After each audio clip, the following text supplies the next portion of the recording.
Potential GDP is the final value of goods and services produced when the country's factor of production are fully employed. जब country के factor of production fully employed होंगे तब जो हमारी GDP आएगी that is our potential GDP. For example, अभी आप 2 hours a day पढ़ रहे हैं. अगर आप फुल्ली कॉन्सेंट्रेटेड हो और आपका कोई भी डिस्ट्रैक्शन ना हो तब आप 10 घंटे तक पढ़ सकते हैं. तो वो क्या होगा, आपका potential GDP.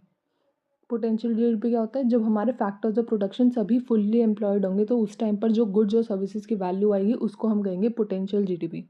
Then came recession.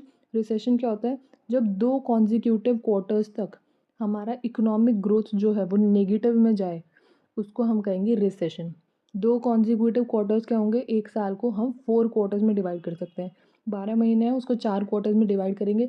जो फर्स्ट 2 क्वार्टर्स होंगे उसमें अगर फर्स्ट 2 क्या कोई से भी 2 क्वार्टर्स में लगातार कॉन्जिक्यूटिव क्वार्टर्स में अगर हमारा इकोनॉमिक ग्रोथ जो है वो नेगेटिव में जा रहा है तो हम उसे कहेंगे रिसेशन. और अगर नीचे जा रहा है, डिक्रीजिंग ट्रेंड पे है लेकिन नेगेटिव में नहीं गया है तो उसको हम कहेंगे economic slow down. Slow down क्या होता है कि हमारा इकोनॉमिक जीडीपी ग्रोथ रेट जो है वो डिक्रीज हो रहा है but it is not in negative. अगर वो नेगेटिव में है तो वो रिसेशन है, अगर पॉजिटिव में ही है बट डिक्लाइनिंग है तो वो इकोनॉमिक स्लो डाउन है. इसके बाद नेक्स्ट है रिसेशन. जो है वो हमारे यहाँ कितनी बार आया, तो इंडिया में 5 बार जो है रिसेशन अब तक हम देख चुके हैं. ड्रॉट की वजह से आया था 1957 में, -1.2% हो गया था. देन ड्रॉट और वॉर की वजह से 72 में आया था, ड्रॉट ऑयल क्राइसिस की वजह से. एंड उसके बाद ड्रॉट की वजह से, कोविड की वजह से 2021 में -6.6% हो गया था. Nominal exchange rate, PPP and real exchange rate. Nominal exchange rate क्या होता है, price of one currency in terms of other. एक कंट्री की करेंसी को हम जब दूसरी कंट्री की करेंसी से कंपेयर करें तो that is the nominal exchange rate. $1 जो है वो किसके बराबर है, 70 रुपीज़ के बराबर है, ये हमें पता है.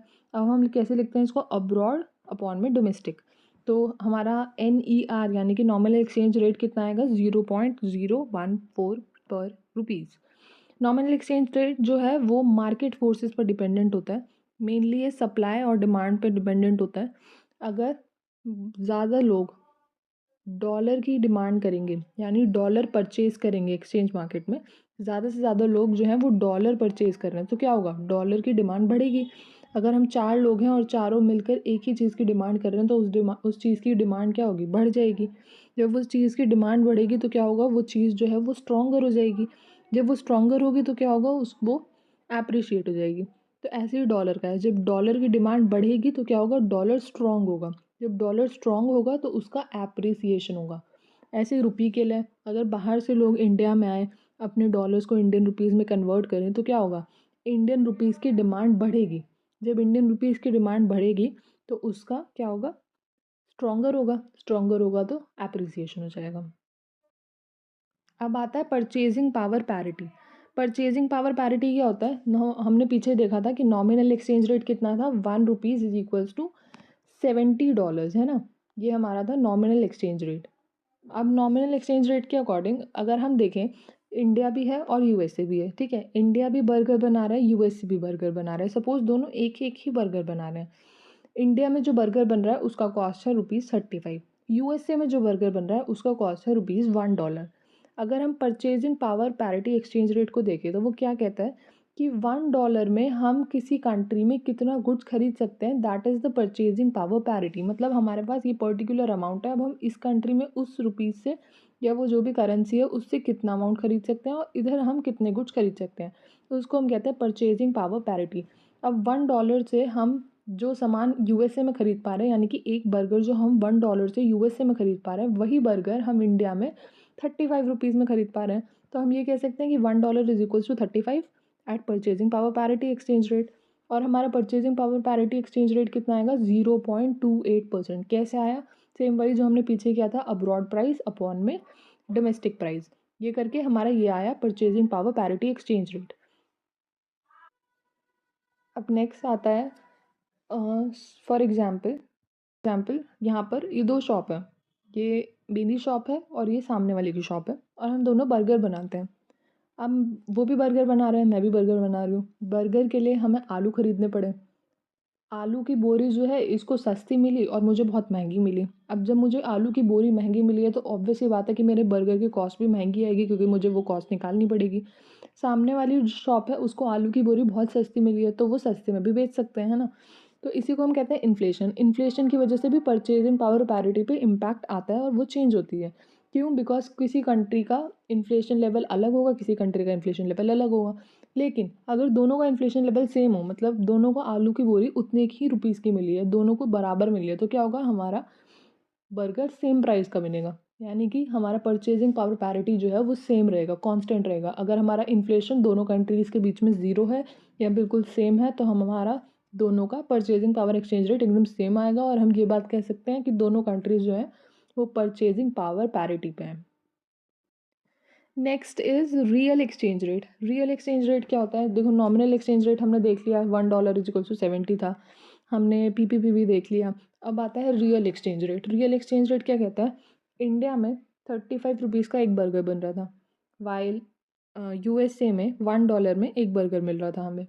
अगर हम इसको ध्यान से देखें तो हम ये कह सकते हैं कि अगर हम इसी $1 को इंडिया में ले आएँ, तो हम इंडिया में उसी $1 से 2 बर्गर खरीद सकते हैं, क्योंकि यहाँ पे 35 रुपीज़ का मिल रहा है और $1 इज़ इक्वल्स टू 70 रुपीज़, ये हमने ऊपर पढ़ा।